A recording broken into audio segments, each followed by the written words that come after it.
What's up guys, Skittlerampage here. So we're going to be talking about Funkon 2021, aka Sdcc 2021, and essentially we're going to be talking about some of the worst and best reveals, and kind of how I felt about the whole con itself, about all the reveals in general, and pretty much just my whole opinion on was it good or bad. So let's check it out.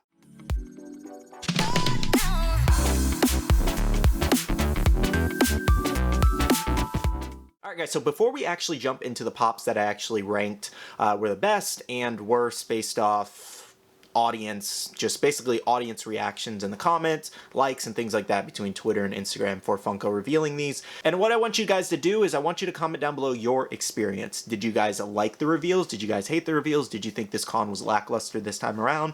Did you guys think it was a really good con, really good reveals? Did you guys get a lot of stuff that you might want to buy, or there wasn't really anything for you? I want to hear your opinions on it down below in the comment section. Now guys, I went through all of the reveals and I picked the best and worst reveals, like I said, based off audience, essentially, reactions. So that's what we're going to be going through. We're going to be going through the best first and then the worst. So the best one that I saw that the fans actually reacted to the most were mostly Marvel, I'd say. Marvel were really good ones. We had the Cap diecast, which was a really, really cool figure. It's the first of its kind. It's something new. It's different. And a lot of people are excited to see what that might actually turn out to be. And I think that was a lot of the factor of, hey, this is new. If it was something they've already done before, it probably wouldn't have been as popular, but since it's new, I think it got a lot of attention, like, hey, I want to see what this is.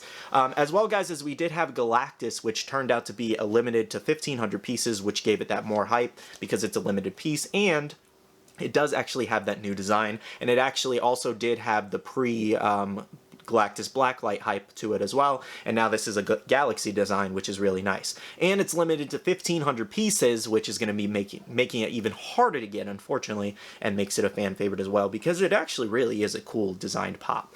Then we also did have Blade, which was a fan favorite too, which was a really awesome one to be revealed. We're long overdue for a new Blade pop, and it's really cool. Then we also did have Captain America as a werewolf. This one was just kind of a shock. It was different. It was something new personally to me as well. I didn't even know this ever happened, and it shocked a lot of Marvel fans, and I thought that was really cool, and it got a lot of good response to it personally, I'd say, and I thought that was just really cool. And then the last one was the Thor Blacklight Soda.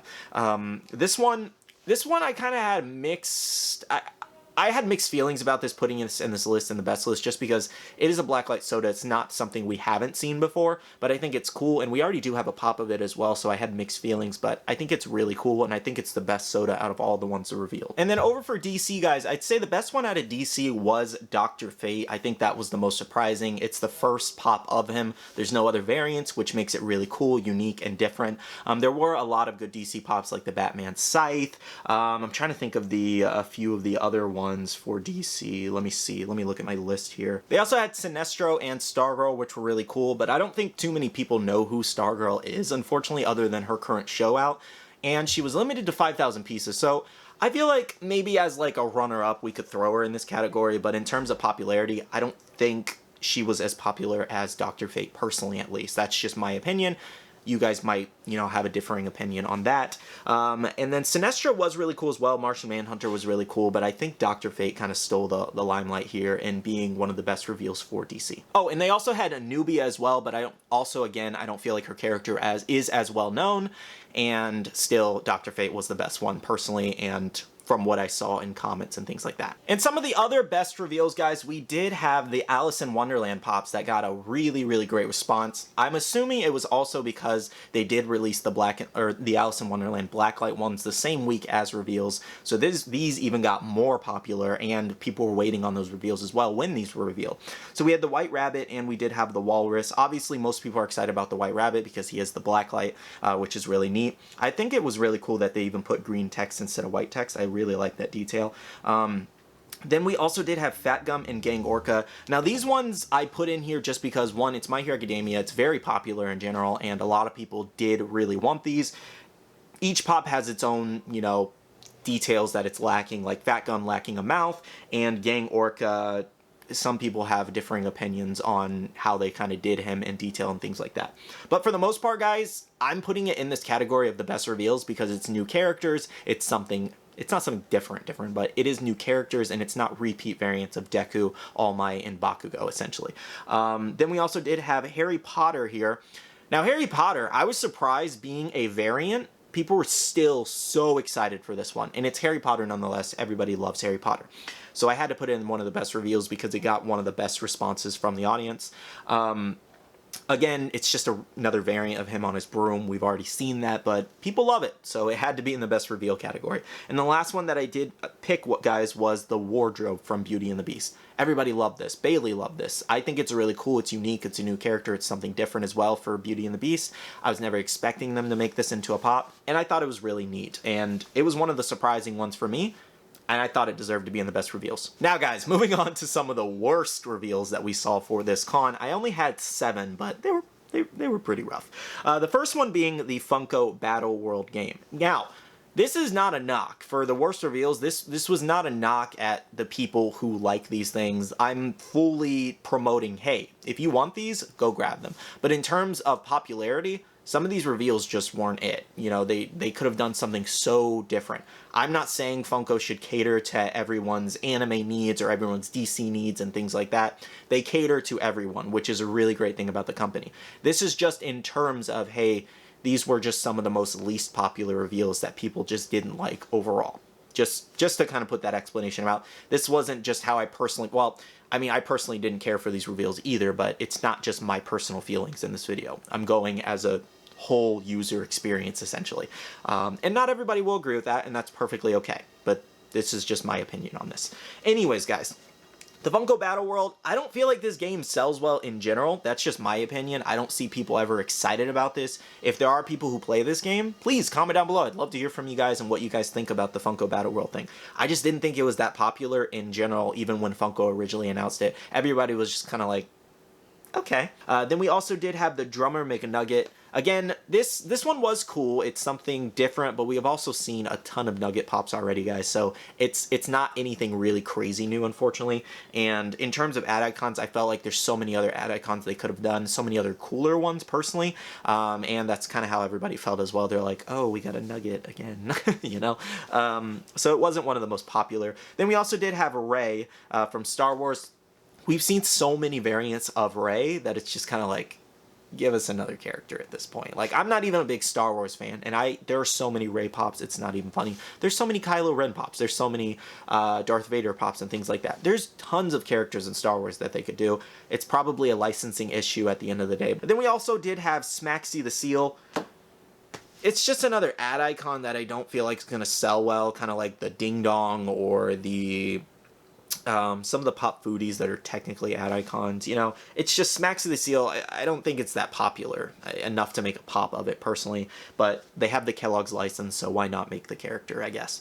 Then we also did have Squirtle and Bulbasaur. Now, if you go read the comments on Instagram of this reveal, you'll see exactly what I'm talking about, of Squirtle and Bulbasaur just being repeat variants, like third or fourth time over they've made these same pops. Diamond Collection, Flocked, Metallic, you know, they've made pretty much ever Silver, Metallic, so I am not alone in this and how people feel about these Squirtle and Bulbasaur. Will they still buy them? Probably, yes. Will some people still buy these pops regardless of how they feel about these reveals? And even some of the best ones, people will say they're the best reveals. They may not like the pops, but they may still want them for their collection. They may not like the characters, but maybe they're completionists and things like that. And that's perfectly okay. You cannot like something and still buy it just to complete the set, because that's just how completionists are. I know it doesn't make sense. It sounds like it doesn't make sense, but those are just the type of collectors they are. But in terms of Bulbasaur and Squirtle, these weren't it. There's so many other Pokemon you can make. There's literally over 800 types. Come on. Move on. Move on from the starters. And then the last one, guys, we did have was Deathstroke from the Imperial Palace. I saw a lot of comments saying, okay, we're going back to 2012, 2011 style Funko Pops. He does have a really unusually less detailed head. I don't know why they did that. For Martian Manhunter, he looks significantly leagues better than Deathstroke. I'm not exactly sure what happened with Deathstroke. They got the body style right, but the head is so rounded and it lacks detail, it lacks mask detail and things like that. They recently put out a Hot Topic exclusive Deathstroke that looks leagues better than this one. So not exactly sure what happened with Deathstroke, but it definitely wasn't one of the best looking pops that they revealed this time around. Alright guys, so that was my best and worst list for the con. Comment down below, did you guys agree with that? Did you disagree? Comment down below why. don't just disagree with me, leave a hate comment, and then move on. Comment down below why you disagree on different things and things like that. I'd love to actually have a healthy debate or a healthy conversation versus you just saying, oh, you suck, you know, stop making videos and things like that. I get comments like that all the time. Please, tell me why you actually disagree. Don't just say you disagree. Tell me why you disagree. I want to have a healthy conversation with you guys. Now, I kind of want to get into briefly on how I felt personally about the con. This is my personal opinions. Was it the best Sdcc, aka Funkon, or whatever you want to call it? No, it really wasn't. It wasn't the best it could be. Some of the past cons were leagues better. Also, depending on how the virtual con goes, how the site handles the traffic, how Hot Topic, GameStop, all the other shared retailers, how their sites go, how in-store goes, this could completely change the whole experience of the con. It really could. Maybe in-store will be a lot better than previous cons, like Sdcc and NYCC last year in 2020. They were a little rough because of the pandemic going on and everything like that, limiting in-store experiences and things like that. Websites not really doing as well as they could, you know? We saw how recently the Blacklight Alice in Wonderland pops were released and Funko never said a word on them. So it's just kind of like, that was a really bad release for a lot of people. Some people will say they got through smoothly, and that I'm happy for you, I'm glad for you. But a lot of people, essentially the majority, had a lot of trouble being able to add these to their cart. That's just fact. That's what it is. And it sucks. It really does. I felt like they should have prepared for this. You had months to prepare for this, and it was a complete crap show. So that doesn't really give me hopes for the virtual con that's supposed to be happening in about 3 weeks, in terms of everybody wanting to shop these exclusives on Funko's website for whatever's left over from the lottery. So it's going to be, it could be rough, it could be amazing, who knows. Funko has 3 weeks to prepare their servers. Will they? We won't know until that time comes. But I really think, in terms of reveals or not, if the user experience in person goes better, or the online experience, the virtual experience essentially goes better, this might be one of the best cons, just for shopping in general. In terms of reveals, everybody has their own personal opinions on what was best, what was worst. Personally, I felt like they could have done more for animation. They really could. They did My Hero Academia, which is one of their more popular lines. It makes sense. There were rumored Demon Slayer reveals. There were rumored Dragon Ball Z reveals. Those didn't happen. They could happen next con around. Who knows? Or they could not happen. They're rumors at the end of the day. They do have some backings. They were found in some systems like Rengoku, Zenitsu. I don't know about Majin Vegeta. Those ones came from some popular news accounts that are typically right, so we could see those later on. Who knows? But Demon Slayer, Rengoku, and Zenitsu with Lightning, they did actually have Sdcc backing, codename Barcelona, in store systems, vendor systems of Funko. So I don't know exactly what happened with that. Maybe they were delayed, maybe they were pushed back. Things happen all the time. Would I have liked to see them at this con? Yes. Some people kind of disagree with that. Some people want them to be commons and regular store exclusives so they're easier to get. I completely understand that. In terms of how hard these exclusives are going to be to get, it really depends on Hot Topic site, GameStop site, Funko site, in store, how much stock people are getting essentially in stores. That's what it all depends on how hard these are going to get. As well as if people are buying 50 of them at a time, you know, depending on how much the store limits them. If they limit it to 5 per person, you have 50 people ahead of you. I'm going to say you might not have good chances of getting them. Get there early to the store. That's the best thing that I can give you. And wait in line. You're just going to have to wait for these because people like to buy 5 of them, unfortunately. Some people aren't fair. Some people are. It really depends on your area. But in terms of overall kind of going back to my point and how I felt about the con itself, there were a lot of good reveals. There were a lot of bad reveals. I felt like there good to bad ratio. I think it was pretty healthy. The rest of the reveals that I didn't talk about, I felt like they were pretty neutral in terms of how people felt about them. That's just me. You guys can comment down below your favorite reveals and everything like that, but I felt like the rest of them were neutral, like Tokidoki, some of the other DC, and some of the other Marvel and things like that. Demongo from Samurai Jack, all kinds of different ones. I felt like they were pretty neutral. But for the most part, guys, in terms of being the best con, it could have been better. It really could have. And I don't know why they announced most of these on Fun TV and then proceeded to have a whole other Funkon event of announcements and reveals all week. I felt like that was really weird. Why announce them one time and then announce them again? They gave us some new ones mixed in, which was cool, but it seems weird to have 2 events announcing the same things, essentially. It made no sense. It literally made no sense. I don't know why they teased it for one and then announced it. It was weird. It really was weird.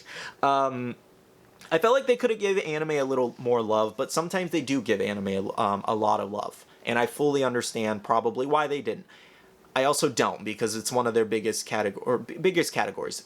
Maybe people don't like anime. That's 100% okay. Maybe you prefer Disney over anime and you're tired of anime reveals.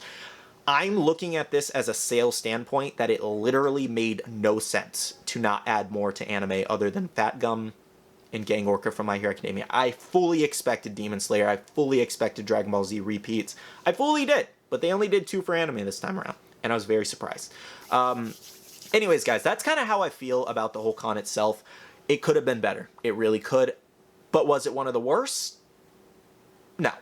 There's been worse ones. But not the best. It's kind of like, I'm kind of in the middle, essentially. Anyways, comment down below your thoughts on everything, the best and worst reveals for you. Comment down below your experience with all the reveals and the con itself. Are you looking forward to the virtual con online? The lottery winners should be picked for fun days pretty soon here, guys, as well as the lottery winners, or the lottery emails, or to enter the lottery should be going out shortly as well in a couple days, so stay tuned for that.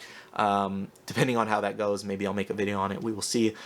Refer back to some of my other guide videos on how to enter those and things like that if you're still confused. I talked about it all. All of the answers to your questions have been answered, essentially. They're all in those past videos, so check those out. But yeah, guys, that's pretty much all I have to say on my thoughts and everything like that. Comment down below yours. Anyways, I want to say a huge shout out to my Patreon supporters. Thank you guys so much for supporting me and continuing to support me. Everybody who has been a Patreon supporter, everybody who has come and gone. I appreciate and love you guys either way. I love the fact that you guys choose to support me either way. We do have a Patreon only Discord if you guys want to join that. There's a $2 tier if you want to join that. We post in there all kinds of news that I post news in there before I even put them in videos if you guys want early access to stuff like that. Check that out down below. I also want to tell you guys to make sure to check out the Facebook group. It's Buy, Sell, and Trade, and you can make a ton of friends. As well, guys, is make sure to be following my Instagram, Twitter, and TikTok, all at Skittlerampage. All right, I love you guys. See you guys in the next one. See you guys later. Bye.